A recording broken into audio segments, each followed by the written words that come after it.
बिस्मिल्लाहिर्रहमानिर्रहीम। अस्सलाम वालेकुम। प्रोग्राम नखमन सरा ज़ेम इरफान खान और ज़ेम मोहम्मद फ़हीम।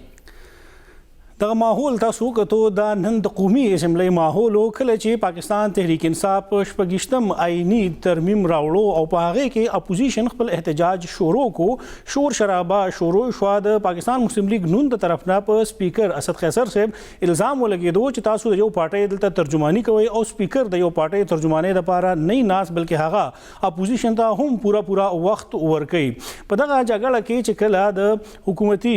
بابر ایوان صاحب شپږشتم آئینی ترمیم پیش کولو باغی باندې هغه خپل خیالات او اظهار کولو اپوزیشن ته ویل شو موقع ورکړل شو چې تاسو په دغه آئینی ترمیم باندې خبرې کول غواړئ نو تاسو فلور تاسو په خدمت کې حاضر دی او تاسو په دې باندې خبرې وکړي خو مسلم لیگ نون په شپږشتم آئینی ترمیم په ځای باندې نورې خبرې کولې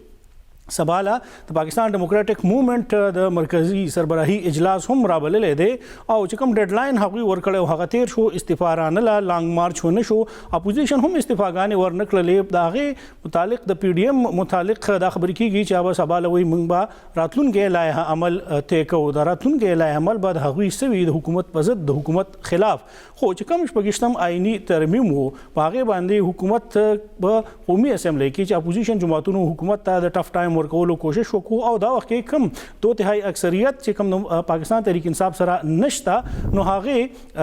حکومت دا وایي چې اپوزیشن جماعتونه غواړي چې هغه د سېنات انتخابات په اوپن بیلټ ونشي او دوی د سېنات انتخاباتو کې منډیانې لګي فهم صاحب منډیانې څوک لګي منډیانې خو لګېدلې دي بهرحال نن د سپریم کورټ جسټس قاضي فایض عیسی صاحب هم خبره وکړه او نوټس یې واغشته چې دا 50 کروڑ روپے د کم طرف نه عمران خان صاحب اعلان کړی لکه دا موږ ته معلومات تاسو وروړی چې دا د آئین څومره آی باندې عمل درآمد شوی دی او آئیني طور باندې آیا عمران خان ته د پیسې ورکول شي او که نه منډیانو خبره چې دا بالکل ټیک کوي حکومت ترقیاتی فند تاسو یادوي چې نو هغه منډه هو طریقې کنه طریقې څنګه خلک اوبلایج کوي څنګه خلک خوشاله وي تاسو کوم نن د آئینی ترمیم خبره کوله نو نن چې دا آئینی ترمیم پیش کړه نو حکومت ته پتا وا چې دا ارسبه کیږي احتجاج به کیږي د هاوس کې تاسو په خپل پته پلیټ فارم ویلي چې صرف شل کسانو فرق دی او کومګه دا پیپلز پارټي خبره اومنو چې 15 خوا دي نو حکومت بیا افیکټیولی تقریبا مونږه حکومت چې هغه 25 کسان شاته راځي د اپوزیشن نه دوی خبر دي چې دوی کمزوري دي کسان نشته وسره نو دوی ول خپل تماشه جوړي د ایوان کې دننه دې کې ډېر زیات پوهې کسان ناستي په دغه حکومت کې او داسې کسان ناستي چې هغه د 13 کالو نه څنګه چې عمران خان صاحب وایي د حکومت حصه پاتې شوي دي او دیش کال هغوی حکومت کړی دی آیا هغوی دا مشوره نشوه ورکولی چې تاسو دا ترمیم راوړو نه مخکې دا ټول پارلماني چې کوم لیډران دي د هرې پارټۍ دی هغه راوغواړئ یو ټیبل باندې کښېنوئ هغه مخکې ترمیم کېدی او هغه نه دا سپورټ وغواړئ چې موږ ترمیم راوړو تاسو موږ سره شئ نو هغوی چې کوم طریقې ته ترمیم راوړی دی هغوی ته هم پته ده چې نه پاس کیږي او نه پاس کولی شو خو بهرحال یو شرط پوره کول دي پارلماني کال کې دننه اجلاس کول دي نن قومي اسمبلی کې کوم هنګامه وشوه عوامو د خپل غړي منتخب کړي دي دا دغلته څه دپاره لیږلي دي قانون سازي دپاره لیږلي دي خو بیا د عوامو دپاره هلته څومره خبرې کیږي زه غواړم چې کوم بابر ایوان صاحب نن په دغه حق باندې خپلې خبرې کولې او هغه آئیني ترمیمونو حوالې هغوی ورکولې زه چې هغه واورو هغې نه بعد به بهتر انداز سره موږ په هغې خبرې وکړو بابر ایوان صاحب څه ویلي دي هغه اورو بابر ایوان صاحب تاسو واورېدل فهیم صاحب د سینټ حوالې سره وایي چې موږ په اوپن بیلټ کوو خو طریقې کار په دې وخت کې چې هغوی کوم خپلوي یا هغه غواړي چې موږ خو ډېر زیات په دې معامله کلیر یو چې کوم د پیسو ډیموکراسي کې دا پوینټ شامل او بابر ایوان صاحب هغه وخت کې پیپلز پارټي سره نو هغوی دا ذکر وکړو چې هرې پارټۍ په دې خبره کړې دا به ظاهري خبره د خپل خبره هم کوي چې کله مونږ چارټر ډیموکراسي ساین کوله نو مونږ یې کې دا شی شامل کړو په خپله درې حکومتونو غړې پاتې شوي دی او دته ښه اندازه را چې څنګه بولي لګي څنګه خلک اغستې کېږي خو زه نن چې کله ما ټول خلکو سپیچز اورېدل تقریرونه مې اورېدل نو لږ فرق ما ته ښکاره شو په نوې پارلمنټیرین کې او زوړ پارلمنټیرین کې فرور نسیم صاحب مخکې هم پارلمنټیرین پاتې شوی دی هغه ډېر طریقې سره خپله خبره پوره کوله چې سم کېدل که اپوزیشن چغې والې که هغوی شپیلي وال هغوی نارې وهلې هغه لګیا خپل بابر ایوان صاحب هم ځان له مریو شلو خو ایثار نه شو هغه لګیا خو مراد سعید صاحب نوی دی نوی کھلاڑی راغلی دی مخکې به ټریجري بنچ باندې کله نو په ناست اپوزیشن کې هوتی خو ټریجري بنچ ته راغی هغه ته لږ نن مشکلاتو چې هغه خپله خبره کولو کوشش کو او هر ځل به ورته سپیکر ووایي چې ته خبره کوه که ته لږ دې ولاړې ابه غریب بیا غلی شو تاسو د هغوی هغه چې کوم تقریر یو حصه مونږ کټ کړې ده تاسو یې ووایئ چې څنګه په ګرانه باندې هغوی هم اپوزیشن لا جواب ورکړه دومره بېوسي چېرته مراد سعید صاحب ما هم نه وه کتلې غریب چې خبره به کوله هغوی به ورته خالي یو نوم به غسته وه غریب به بیا غلی شو هغه به بیا خبره کوله سپیکر صاحب ورته خبره وکړه دا خو ډېر اوږد کلیپ و او بیا ځل والا بیا فواد چودھري صاحب راغی ته خبره کوه ته ولې چپ ولاړې نو هغه ته زه خبره کوم خو هغه ما خبرو ته پرېږدي نه زه بالکل خبره کولی نه شم دا ایکسپیرینس ډېر زیات کاونټ کېده نن چې کله ما کتل چې کوم سینیر والنټیر هغوی لګیا وو هغوی له چل ورته ټیکل کولو خو دا جونیئر ضرور زده کوي فهم صاحب دې کې یو هغه هم دي چې موږ د یو بل ریسپیکټ څومره کوو ټیک د موږ سیاسي اختلاف خو لرو خو چې زما مخالف فریق وي نو هغه زه کوم انداز سره مخاطب کوم که زه پریس کانفرنس کوم که زه تقریرونه کوم که زه په قومي اسمبلی کې ماته یو موقع میلاو شي او زه هغه خطاب کوم که زه دغه سیاسي جماعتونو مشران کم هغوی ته خطابات ورکوم نو هغه څیزونه ډېر زیات میټر کوي ستا کرکټر چې دی هغه ډېر زیات میټر کوي چې کله بیا په دغه فورم باندې په دغه فلور باندې ته ودرېږي او اپوزیشن جماعتونو مشرانو متعلق داسې خبره کوي نو هغه بیا څنګه تاسو خبرې ته پرېږدي په دغه پارلیمنټ کې په دغه ایوان کې نور هم مشران ناست دي هغوی هم د خبرو کولو کوشش کولو او هغوی خپله خبره پوره کړه خو کم شور شرابه چې مراد سعید صاحب تقریر دوران کې موږ وکتله د هغه په معامله باندې کومه هنګامه مخې ته راغله نور خبرې په لیډرس خبرې کولې نو پای کې هم خو دومره نه وه خو افاظ کې دوه خبرې دي یو کله اپوزیشن خبرې کولې نو چیر به ورته ویل چې تاسو ایجنډې ته راشئ ایجنډې نه مخ وځئ مراد سعید صاحب خو په ایجنډا نه لګیا هغه خپل هغه 15 واړه کوېسچن بیا دوهراو کړې او چې کومې خبرې هغه په یو نیم منټ کولې شوې هغه په 10 منټه کې وکړې ولې چې هغه بار بار خبر دي فهم صاحب موږ چې شروع کې او شروع کې ذکر وکړو نو احسان اقبال صاحب په سپیکر صاحب باندې د الزام ولګو چې تاسو کسټوډین اف دی هاوس شي خو تاسو جانبدار یې تاسو غیر جانبدار نه سپیکر ته پکار دی چې هغه حکومت او اپوزیشن سره دوانو سره 50-50 وي ادا نه وي چې هغه د حکومت ترجمانی کوي یا د هغوی ته زیات وخت ورکوي د خبرې سره بالکل اتفاق نه کوم تیر وختونو کې دغه سپیکر چې کم جماعت په اکثریت کې سپیکر هم د هغې وي چې کله د هغه جماعت په ټکټ تاسو الیکشن وکړي هغه تاسو ته دغه منصب درکړي د هغې پارټۍ خپل خلکو ته وایي تاسو دې دا ووټ ورکړي هغه تاسو راولي سپیکر جوړ کړي څنګه به تاسو د هغوی د رایې احترام نه کوئ څنګه به تاسو د هغوی د فیصلې نه ماورا څه اقدام وچتوي یا به څنګه تاسو اپوزیشن ته زیات وخت ورکوي دا ممکن نه ده که دې وخت مسلم لیګ نون دا خبره کوي نو تیر وختونو کې دا کارونه مسلم لیګ نون هم کړي دي سوال دا لګېدلي صادق باندې یا فهمید مرزا باندې فهیم صاحب هغه وخت کې فهیم صاحب هغه وخت کې چې کم تقریرونه به کول یا کم د مسلم لیګ نون رویه وه زه تاسو ته خبرې ته راځم روټۍ به پسې راوړه چې دا تاسو څه کوئ لګیا لکه سپیچ دوران زه تاسو ته خبره کوم موقع ورکول یا په هغه فورم په فلور باندې خبرې کول هغه د ټولو خلکو حق دی سو پورې چې هغې دغه الزام لګوي یا سو پورې چې کوي نو چیلنج ورکړو احسان اقبال صاحب سپیکر صاحب ته او هغه بیا قبول کو چې او زه تیار یم خو زه یم چې احسان اقبال صاحب په خپله باندې کومې خبرې کړي دي هغه واورو فهم صاحب الزامات ورکړل چې پارلماني کال کې زموږ یو کانټنشن تاسو نه دی اوچت کړی بیا ته دا څه نه کېږي بس تاسو پرېږدئ تاسو بس په شپږویشتم آئیني ترمیم باندې خبره وکړئ نو دغه زموږ د ملک د ټولو نه غټ فورم د هغې دغه حال دی چې په کوم کې قانونسازي کېږي او دغه قانونسازي باندې بیا موږ د ملک ادارې او پوره ملک چلو او موږ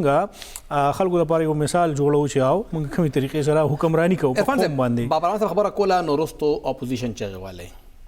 مراد سعید صاحب خبره کوله اپوزیشن چغې والی احسان اقبال صاحب خبره کوله هلې هم د اپوزیشن غړي بیسیکلي هغوی شیم نارې وهلې چیر طرف ته خو چې کله اسد محمود صاحب خبره کوله دا خو د اپوزیشن غړی دی هغه وخت کې دا چغې دا شور شرابه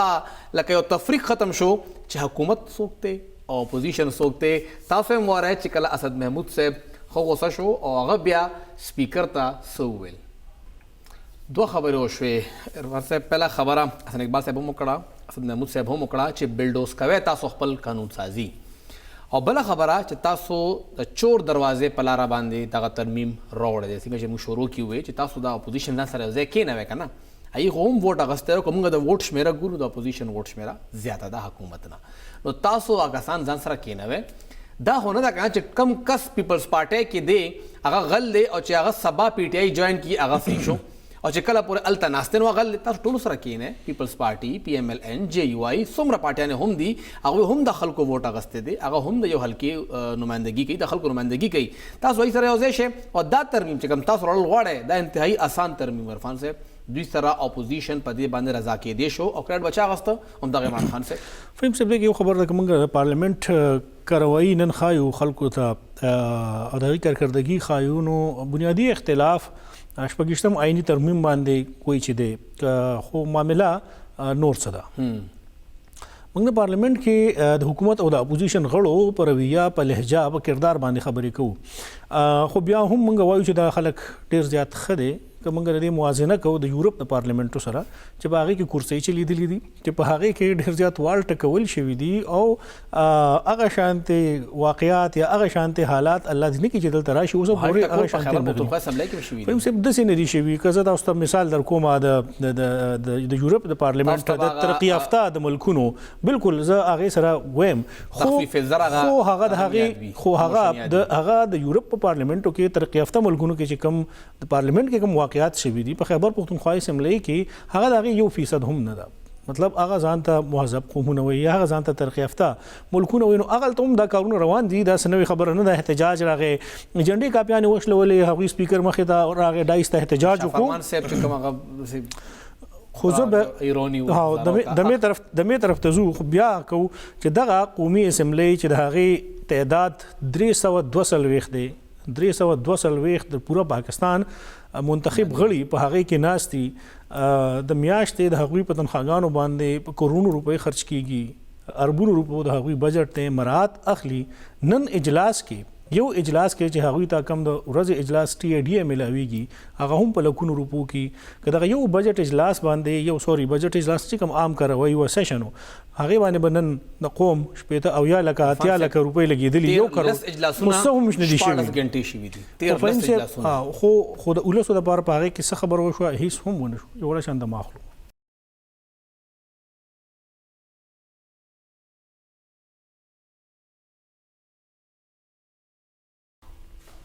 تاسو ته نن پروګرام کې یو ځل بیا هرکلی وایو او یو غټه مسلې خو روزانه کیږي خو زمونږ چې کوم معاشرتي رویې دي هغه مونږ هر ځله دنیا ته شرمنده کي نن هم مونږ دغسې یو حرکت وکړه چې کله سوات کې یو څو زنانه وې هغوی پولیس ګرفتاره کړې او چې کله هغوی پولیس وین ته ختې نو هغوی باندې سپېړې لتې او هغه په زوره هغه وین کې کېنولې وهل ټکولو شو تشدد شو 15 اهلکاران پای کې ملوث وو وزیر اعلی خیبر پښتونخوا محمود خان صاحب پای باندې اکشن هم واغسته او 15 واړه معطله شو او هغه اوس عرفان صاحب گرفتار دي خدا طریقہ دا وهل ټکول ډېر روټین دی د پولیس په کتاب کې او دا ویډیو مخې ته راله ځکه موږ ته پته ولګېده یعنې څومره زنانه به وي چې دغه پولیس اهلکاران به روزانه وخي او سړو خوړو شمېره نشته دی فهم صاحب او بیهیویر موږ یا په رویه باندې وختي هم خبرې کولې چې د هغې د بدلون دپاره څه داسې کار په کار دی او بیا یو فورس دپاره بیا یو ادارې دپاره چې د هغې د یو کس د غلطۍ د وجې نه پوره فورس بدنامیږي یا په هغې باندې سوال اوچتېږي یا د پوره فورس بدنامي کېږي د یو SHO د یو پولیس اهلکار په حرکت باندې نو یقینا په هغې باندې بیا پولیس اعلی حکام چې کوم هغوی نن اکشن واغستو هغوی سره اختیار دی معطل کو خو دا د مسلې حل نه دی د مسلې حل څه دی د پولیس رویه کې بدلون څنګه راځي په دغه عقله باندې موږ سره ټلیفون د لارې شریک دی سینیئر پولیس آفیسر دی DIG محمد علي بابا خیل صاحب موږ سره ټلیفون د لارې شریک دی السلام علیکم محمد علي بابا خیل صاحب جی وعلیکم السلام ډیره مهرباني ثانک یو ویری مچ ډیره مننه سر یو واقعا مخې ته راغلی ده نن په سوات کې او دغه شانته ډیر زیات واقعات رپورټ کیږي موږ د پولیس په بیهیویر باندې خبره کوو چې هغې رویه اکثر عوام چې دي د هغوی نه نفرت کوي دغه یو حرکت په وجه باندې خلک لږ ډډه کوي او د پولیس وایي چې نظام کم دوی راوړی او ایکټ راغلی او په کال 2019 کې د هغې باوجود د پولیس رویه بدله نه شوه ټریننګ سکولز ډیر زیات دي خو آیا د پولیس د رویې بدلولو دپاره څه داسې ګامونه پورته کول پکار دي چې دا معاشره د ولس په پولیس باندې هغه اعتماد بحال پاتې شي ډیره مهرباني چې تاسو ډیره مننه چې تاسو مال دعوت راک یو خدا دا چې ما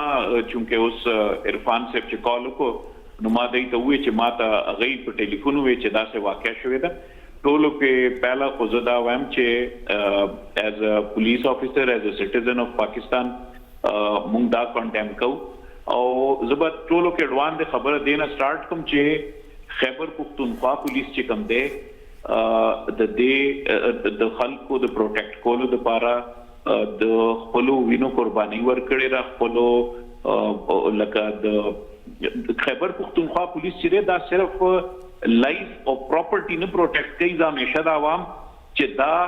زموږ د ثقافت چې کوم دوست دستور دی چې کوم زموږ ثقافتي ویلیوز دي هغه پروټیکټ کوي نو زه بغیر چې څه داغه څه جسټیفیکیشن ورکوم دا وګوایم کدا چې شوی چې دای سپېړې تاسو وایي چې ورکړي زنانو لا یا میسټریټ کړي یا ټارچر کړي دي زه هغه کنډم کوم دا بالکل چې کوم دنو په هر لحاظ باندې دا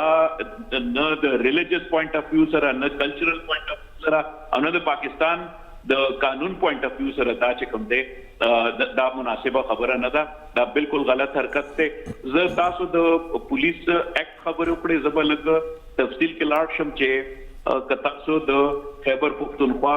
چې کوم پولیس اکټ ته خیبر پختونخوا ته دا اعزاز حاصل دی چې دا رومبای صوبره په پاکستان کې چې اغه خپل یو قانون چې کوم دنو یو جوړ کړی دی او د اغه قانون کې سلورم نمبر شک تاسو وګورئ سیکشن A انو هغه دا وایي چې پولیس چې کوم دی هغه صرف نه د خلکو ژوند د خلکو د مال او د خلکو د عزت او د آزادو چې کوم دنو دا کسټوډین دی لکه دا صرف دا نه چې د اغلاب او شي یا چاله نقصان ورکړي و پولیس حرکت کې راځي د پولیس دا کار د بنیادی چې هغه د خلکو د عزت او د خلکو د آزادو چې کوم دنو هغه خیال ساتي په دغه قانون کې چې کوم دنو چې کوم زمونږه سیکشن 4 کې یو دی هغه دا وایي چې را د زنانو او د ماشومانو چې کوم هراسمنت ته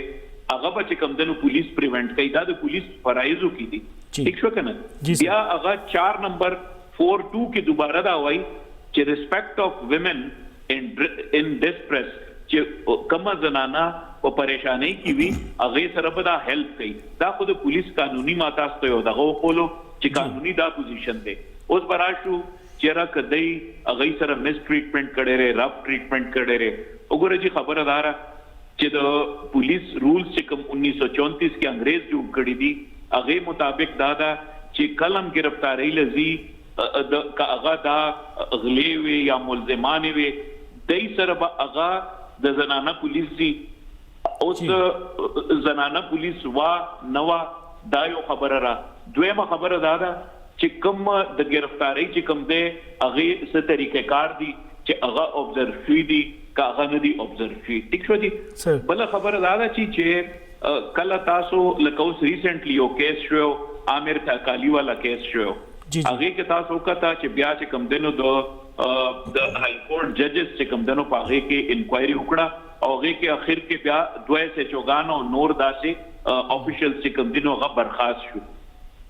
اوس چې کوم پولیس اکټ موږ ډېر خبرې کوو چې را پولیس اکټ راغی آیا دا پولیس اکټ څه جادو دی چې داسې په پولیس اکټ پر راشي د خلکو دا رویه به څنګه د پولیس والا چینج کیږي ټولو کې پہلا خبره دار پرتی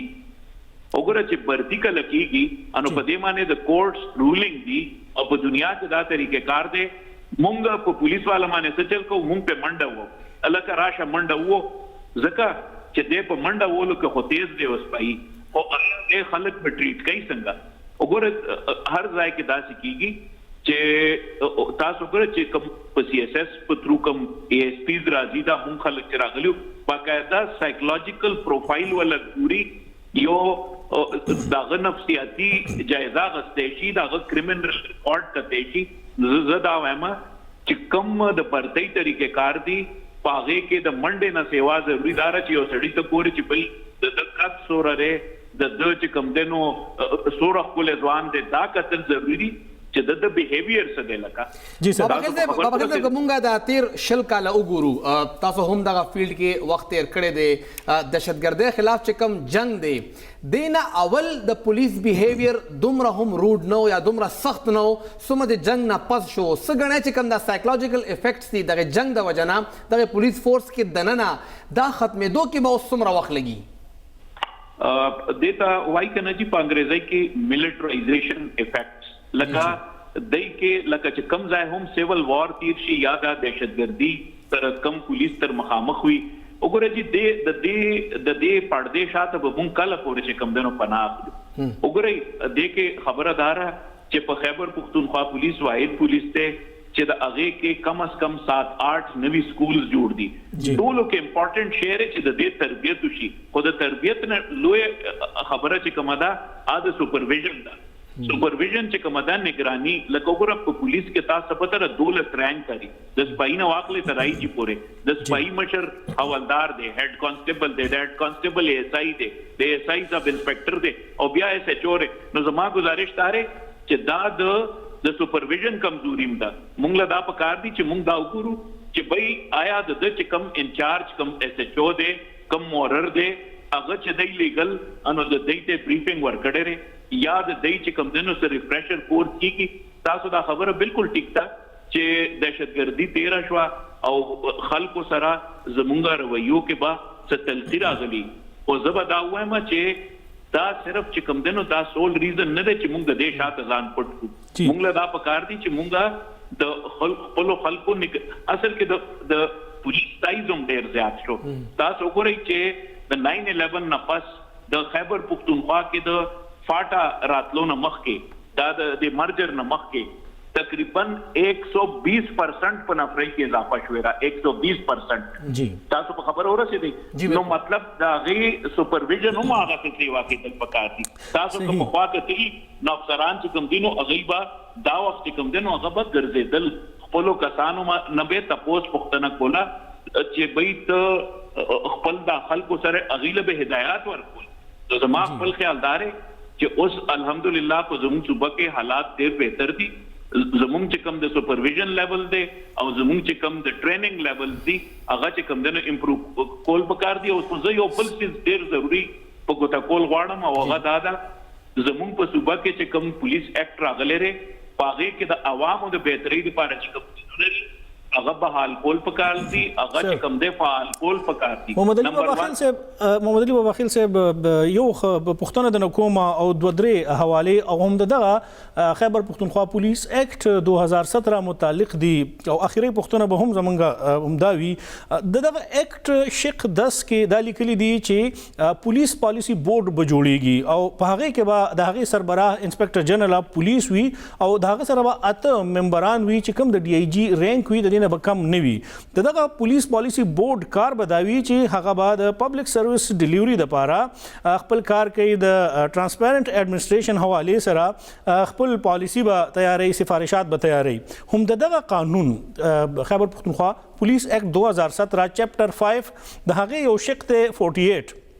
هغه دا وی چې یو د پولیس کارکردګۍ جایزه واغستل کیږي په کال کې به 2 ځله واغستل کیږي او د هغه د لپاره به د 14 ممبرانو مشتمل یو ټیمي چې کوم نامینیشن به حکومت کوي په هغه کې به سلور ارکان د صوبایي اسمبلی یو ایډوکیټ جنرالي اتبه آزاد ممبران وي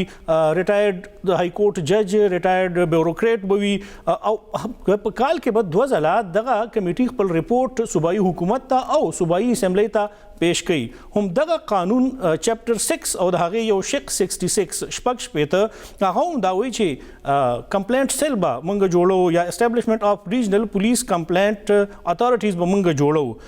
درې ممبران به په هغه کې یو ریټایرډ سیول سروینټ ریټایرډ جج د گریډ 21 او څوک افیشل هم چې هغه ماستر ډیګري هولډر وي خو قانون ډیر زیات خله په هغه کې شقونه واضح دي د هغه باوجود حکومت هم هغه طرف ته سنجیدګي نه د خودلې پولیس ته طرف نه بار بار ریکمنډیشن زی سفارشات زی مطالبه کوي د حکومت نه نو سر کم ځای کې غنئ چې دا کمې کم ځای کې دی او ولې په دغه اکټ باندې سلور کال بعد هم عمل درآمد نه کیږي ډیره مهرباني زه ډیر خوشاله شوم چې تاسو دا څه خبره وکړي چې څنګه یو پروفیشنل پولیس افیسر کوي او مونږه دغه زما لکه د ژوند لکه یو ټول افورت دادی چې را مونږه د پولیس په دې ډاینامیکس باندې ځان پوهو خلک تاسو ډېر خپل خبره وکړه زه نمبر 1 وام پولیس پالیسی بورډ چې تاسو سیکشن 10 یاد کو پولیس پالیسی بورډ میټینګز باقاعده کیږي هر یو انسپیکټر جنرل د دورانی صاحب نو واخلې تر ثناء الله عباسی سے پورې دا ریګولر میټینګز کیږي دا ډېر ښه فورم دی دا یو انټرنل فورم دی چې دې کې مونږه کوشش کوو چې څنګه به مونږ د بھرتۍ د انټرنل ډیسپلن د ټریننګ سټانډرډز به څنګه سیوا کوو دا بالکل چې کوم دی دا پالیسی بورډ فعال دی دا په پولیس په خپل اختیار کې اوس راشي په پبلک سیفټي کمیشن په کیپټل سټي په دغه ضلع په سطح د صوبې په سطح ٹھیک شو کنه تاسو پبلک سیفټي کمیشن ځکه فعال ندي چې د هغه کې چې کومه سکروټینی کمیټي کومه جوړه وا هغه دغه ممبرشپ پاره کې چې کوم دی هغه کې چونکه ججانه چولیو دای کورټ جج چولیو سیشن ججانه پکې چولیو ان هغه کې چې کوم آئین کې د غره چې سیپریشن اف پاور چې کوم پرنسپل دی هغه په بیس باندې هغه کورټ کې چیلنج شو ان هغه اوسه پورې چې کوم دنو پینډینګ دی دا غیر د وجه چې کوم دنو تاسو ریجنل کمپلینټ اتھارټی جوړه نشو او پبلک سیفټي کمیشن زم جوړ نشو وګوره هغه چې سو پورې ندي جوړ انو بیا به دکه سي یو هایپ پکېږي او دکه سي دی یو سیس به یو میډیا ټرایل به وشي او بیا به چې کوم دنو سباله به بل واقع وشي او بیا به چې کوم دنو مونږه پاغي باندې خبرې کوو انو زما خپل خیال دار چې حکومت لا دا پکار دي چې ستوره زر تر زر کې دی شي چې پبلک سیفټي کمیشن چې کوم دي چې هغه کانسټیټیوټ شي هغه نوټیفای شي صوبایي او هغه کې چې کوم دنو دا ټوله پبلک سیفټي څه مطلب چې د خلکو اچھا پبلک سیفټي کمیشن نه علاوه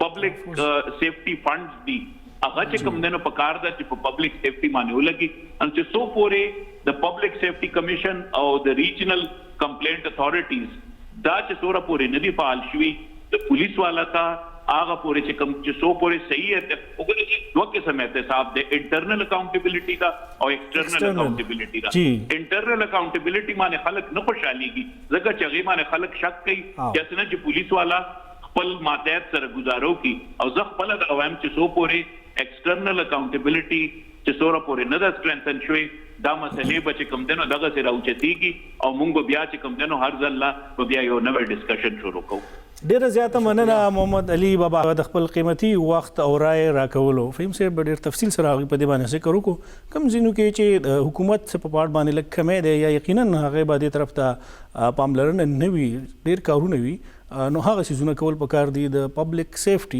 اتھارټي یا کمیشن عوامو ته تحفظ ورکولو لپاره د پولیس متعلق هغه کم شکایات ورکړي نو د هغه کې تاسو اډیټ کوئ هغه انټرنل نه هغه ایکسټرنل پکار دي یو ولشن دماغ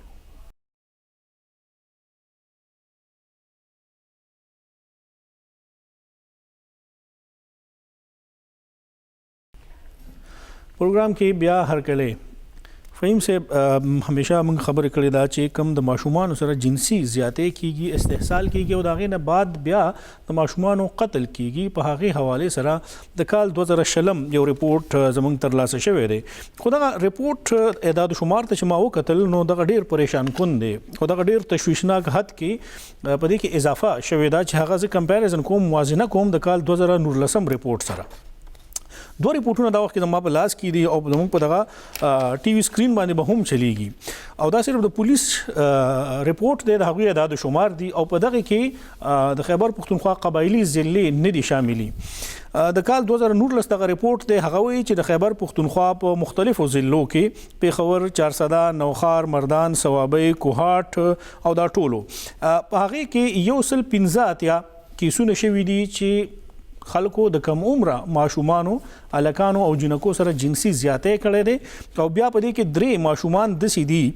دوا الکان یو جنۍ چې دا د ریپ نه بعد د جنسي زیاتې نه بعد دا قتل کړي شوی دي دا د کال 2019 ریپورت دی او 248 کسان هغه په دې کې چې موږ گرفتار کړي اوس د کال 2016 ریپورت 115 په کال 2019 کې ریپورت شو په کال 2020 کې هغه چې 330 یعنی 323 کیسونه مخې ته راغلي دي د جنسي زیاتې د کم عمره ماشومانو سره په دغه 330 کې 202 الکان دي 50 جنکۍ دي. په کال 2000 کې ماشومان الکان او جنکۍ هغه د جنسي زیاتې نه بعد قتل کړي شوی دي. د ټولو نه زیاته شمیره فهم صاحب د مردان نه مخې ته راغلي دا چې هغه 50 ته باغې کې 30 الکان او 14 جنکۍ هغه سره جنسي زیاتې شوی دي. یو کس بیا په هغه کې د پیښور 400 نوخار مردان نه کوهاټ نه او بیا د سوات نه چې دوی سره جنسي زیاتې شوی نو دا خلک بیا قتل کړي شوی دي. د ماشومان بیا قتل کړي شوی دي. زه اوس په قانون باندې فهم صاحب خبرو کوم تاسو رائے به بیا په هغه اخلم. ترا شو د کبل شي ډېر حیران ما په خبره باندې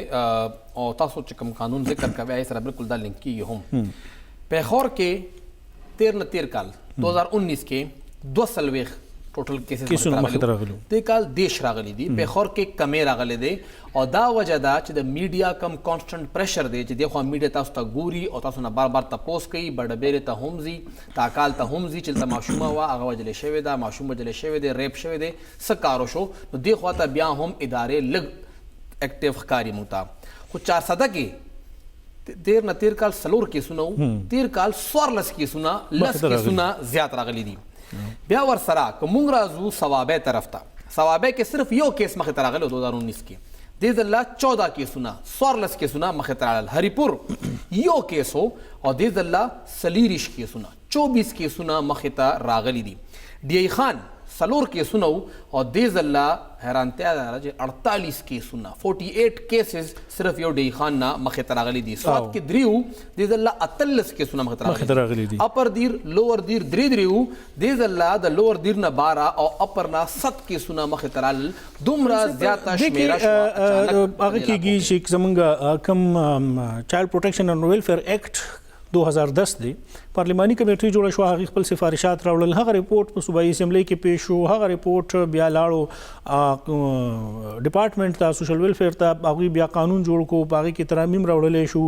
لا ډپارټمنټ وټ کو او هغه کابینټ اجلاس کې وو خو هغه نه مخ کې ویستلې شو څه داسې وجوهاتو چې هغه بل لری کړی شو هغه مال کمپیریزن وکړل غسټډي وکړل چې کوم سفارشات پارلیماني کمیټه خودلی دي یا اخو دي یا په هغه بل کې شامل شوي دي نو هغه د پاکستان پینل کوډ د کنسټیټیوشن سره او نور ډیر زیات وفاقي قوانین او آئین د هغه سره متصادم دي. صوبایي حکومت سره بیا د اختیار نشته که هغه یو صوبایي قانون پاس کوي او هغه معاملې کې یو وفاقي قانون موجود وي په هغه کې که فرض کا سزا کم وي او په صوبایي قانون کې تاسو هغه ته سزا زیات ورکړي نو هغه اختیار وي نشته دی او د هغه سره متصادم دي. هغه کې دغه قانوني سقم مخه ته راغلي دي چې په ډیرو زیاتو سيزونو کې صوبایي قانون هغه د وفاق د قوانینو سره متصادم دي او صوبایي اسمبلی سره بیا د اختیار نشته چې هغه د وفاق یا د آئین خلاف قانون سازي وکړي. دغه یو بنیادی وجه ده او د هغې یو شق چې کوم کې سزا دوی لپاره ایښودې ده په هغې کې یو دا هم ده چې که فرض کا څوک چا سره جنسي زیاتې وشي او قتل وي او هغې کې یو قسم سزا ورکوي چې د هغه به پانسي ورکوي او د هغه به آډیو ریکارډینګ کیږي یا چې کوم یو ډېر زیات خبره به مخې ته راتلله سپیکر صاحب هم د دې خواهش اظهار کړی چې دا تاسو پوره پبلک کې دته پانسي ورکوي نو هغې کې دا دي چې تاسو کنسټیټیوشن دا وایي چې تاسو به د یو انسان د هغه رایټس نه وایولیټ تاسو باید هغه احترام کوئ. دا کابینټ نه واپس شوی دی لا ډپارټمنټ چرته چې کله دا ویټینګ کېده او دا متصادم شکونه او مخه ته لا ډپارټمنټ څه کار کوي دومره غټ ډپارټمنټ هغه زمونږه هغه ډیره پرناسته هغه ودو فهم صاحب هغه ودو که فرض کا هغه ته په وخت باندې دا پته وي او هغه د دې شیزونو کولای نو په دې کې تاسو نو وی چې په دې کې یو قانون نه دی په دې کې کنسټیټیوشن دی آئین په دې کې پاکستان پینل کوډ دی په دې کې نور وفاقي سطح باندې کوم قوانین دي د ډیر مخکې نه دي په 2018 کې وفاقي قانون پاس کړی دی نو په دې کې د وو اتو کنسټیټیوشن سره د شپږ وو قوانینو نورو حواله ورکړی شوی ده د هغې شق حواله ورکړی شوی ده چې په دې قانون کې تاسو دلته دا سزا ښودې ده نو کنسټیټیوشن دا وایي چې دا د هیومن رائټس وایولیشن دی دا تاسو نشئ کولی نو په دغه وجه باندې هغه بل چې دی هغه دی خو بهرحال بیا دغلته یو محکمه هم شته د سوشل ویلفیر هغې څه کول که فرض که تاسو وایئ چې که دا سیزونه په نښه شوي نه دي نو که دا سیزونه چا په نښه کړي او بیا هغه په دې کې خپل کار هغوی کړی دی او دغه بل ایثار کړی دی نو دا هم ښه خبره ده خو د دې دا هم مقصد نه دی چې بل ایثار شو او د هغې بیا څوک تپوس نه کوي تاسو د کابینټ اجلاس هنګامي بنیادونو باندې په یو شپه کې راغوښتې شي د هغې لپاره ایجنډا تیارولې شي هغه کولی شي چې یاره داسې واقعات یا داسې یو مسله چې د هغې د وجې نه که ونه شي نو څه ډېر زیات نقصان نه کیږي خو چې کوم د ماشومانو د مستقبل محفوظ کولو یو غټه مسله ده یو چیلنج دی نو هغې کې حکومت تاخیر کوي یو کال نه زیات شو فهم صاحب تاسو تللی وئ دغه نوښار ته تاسو هغه کیس رپورټ کړو پوره پروګرام تاسو کړو دغه مشرق ټي وي لپاره څومره هغه معامله اوچته شوه اوس چېرته دي هغه ټول هر څه او آیا موږ به بیا دغه شانتي یو کال نور انتظار کوو چې دغه شانتي خدای مکه نور واقعات پیښې مخې ته راځي موږ به میډیا باندې هغه ریپورټ کوو موږ به یو 2-3 ورځې لپاره هغه زموږ بریکینګ نیوز وي هغه به زموږ هیډلاینز وي او حکومت به بیا په هغې باندې روایتي خبرې کوي بیانونه به مخې ته راوړي خو چې کوم اصل کار دی قانون سازي ده چې هغه د آیین نه د قوانینو نه سره متصادم دی نو حکومت هغې ختمولو دپاره ولې هنګامي تور باندې نه کوي او دا راکټ ساينس نه دی که دغه حکومت وغواړي که دغه ډپارټمنټ وغواړي هغې حوالې ورکړی شوي په یو ورځ کې هغه خپل قانون یا هغه ترمیمونه هغه کولی شي او دا واپس راوړی شي خو کوي به څوک او دغه سنجیدګي به څوک ښیي بهرحال ډېره تشویشناک هغه او چې کوم اعداد و شمار موږ هغه کتو نو فهم صاحب دا وایي چې جنسي زیاتې کوم واقعات دي نو هغه کې 15% اضافه راغلی کوم چې د قتل بیا واقعیات دي جنسي زیاتې وشي او قتل شي نو هغه کې 100% اضافه راغلی ده په کار چې واکمن خلک هغه رایخ شي او دغه طرف ته پاملرنه وکړي یو راشنده ماخلو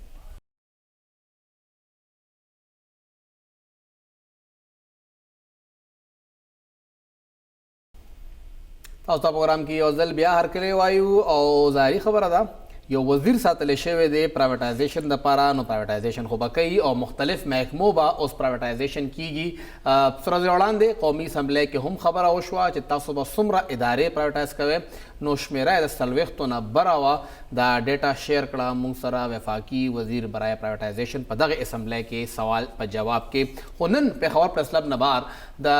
پیسکو چې کوم ملازمین دي هغوی احتجاج کړی دی او هغوی دا وینا ده چې وفاقي حکومت چې کوم ډیسکوز دي چې کوم ډسټریبیوټینګ کمپنیز دي پیسکو او آیسکو هغه دواړه د وخت کې نشکارۍ طرف ته بوزي لګیا دي معامله صدا او څنګه دا ارس کیږي لګیا دي که دا ارس کیږي نو د ملازمینو کم داسې حقوق دي چې د هغې تحفظ به ونه شي دا موږ تپوس کوو د وخت کې موږ سره چې کوم د یونین ملازمین دي د وافډا د هغوی چیرمین اقبال خان صاحب ټلیفون موجود دی السلام علیکم سر وعلیکم السلام اقبال صاحب ډیره شکریا تاسو موږ له وخت راکړه دا چې کوم پرایویټایزیشن دی حکومت خو وایي چې موږ کوو نه کوو انکار وکړي تاسو ته څنګه دا خبر راله چې او پیسکو پرایویټایزیشن کیږي لګیا دی او طریقې کار به څه وي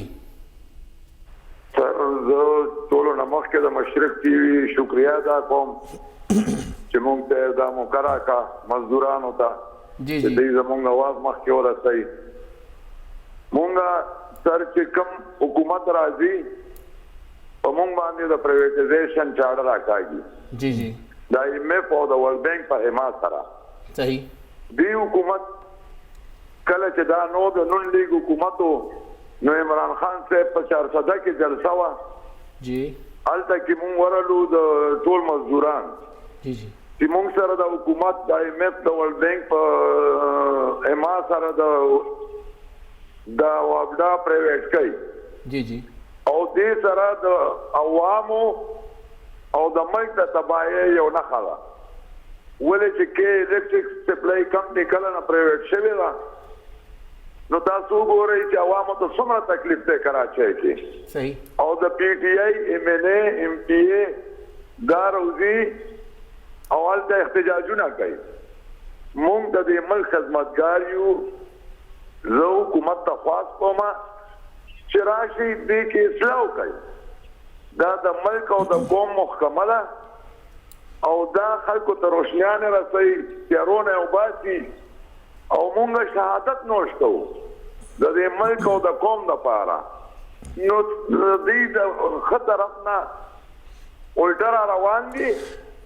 پرایویټایزیشن مونږ ورته وایو چې پرایویټایزیشن حل نه دی ولې چې دا ملک او قوم دپاره ډېر لوی نقصان دي اقبال صاحب چې که دا نچکاري کوي نو په هغې کې نقصان څه دی هغه راته ووایي سر نچکاري چې کوي هغې کې دا نقصان دی چې یو پرایویټ ټیکهدار به راشي هغه بیا د ملک او د قوم فکر نه کوي، هغه د خپل جیب فکر کوي. نو بیا به ټول ملک ته او د مزدورانو خواړو ته تحفظ نشته دی کې. نو اقبال صاحب پی ټی سی ال هم نچکاری شوی او هغه شرط خرڅ شوی خو بهترین کار کوي لګیا دی. نه دي تاسو وګورئ، ما خپل په دفتر کې په لیبرال کې ټلیفون لګولیو او جی روز میاشتې پس په ما به کمپلینټ کوم ته لینمن نه راځي. اول ته 30,000 ملازمینو د پی ټی سی ال او جی نن 1200 ملازمین دي. خو بیا تنخواګانې پرایویټایزیشن کې به تنخواګانې ښه ملاویږي، د کې الکټرک تنخواګانې هم ډېرې ښه دي. دا سر تاسو لږ زه ریکویسټ کوم تاسو د پی ټی سی ال ریټیر ملازمینو نه تاسو کوي جی جی چې د 2010 نه پس پنشن چې زیاتېږي هر بجټ کې دا هغوی ته €1 درنه نه دی زیات کړی. صحیح اقبال صاحب ډېر شکریہ تاسو سره خبرې وکړې او احتجاج عرفان صاحب احتجاج د هغوی حق دی د جمهوري ملک دی، خو یو خبر دا هم ده چې اضافه او نچکاري د حکومت حق دی چې هغوی حق دی. خو بیا دغه اوس سوچ کوم چې نچکاري حکومت ولې کوي، دا پارټي نه کوي. لکه ای څنګه ذکر وکړ چې تیر دور کې حکومت نچکاري کوله نو پاکستان تحریک انصاف د خلاف وو، اوس حکومت نچکاری کوي نو پاکستان ته د حق کې دی په حق کې راغی. اوس نون لیگ نچکاري خلاف ته اول نون لیگ نچکاري پاک کې دنه ما یو نتیجه خاص کړ فهم سه و ختم دی و ختم دی دنه ما یو نتیجه خاص کړ چې حکومتونه سیاستدانان مخونه بدلیږي هغه زی راضي پرنو موږ ذکر کړو چې حکومتونه خو بدلیږي خو د دوه خلکو په دې کې هر وخت یا د باغی کې اکثریتي خلکو هر وخت مالامال وي او هر وخت هغه خوي. دغه مشوره د نچکاري د پرایویټایزیشن چې تیر وخت کې چا نواز شریف صاحب ته ورکړی وه هم دغه مشوره به په دې حکومت ته هم هغه کس ورکړي کوم چې په هغه وخت کې هم بیوروکریټ و کوم چې دې وخت کې هم بیوروکریټ دی. خو آیا حکومت سره یا د هغې چې کوم خپل ټیم دی هغې څه پوهه نه لري او آیا هغه ولې هغه فیصلې کوي چې هغه تیر حکومتونو هم کول ریزسټنس راغی دا حکومتونه هم هغه کوي. خو بهرحال دا یو کوشش روان وي، حکومتونه ډېر زیات بد نه وي فهیم صاحب، خو چې کوم څه خلک ناس وینو هغه بیا د ټول چیزونه معاملات چلی. پروګرام وخت ختم دی، اجازت راکړئ، الله پامان.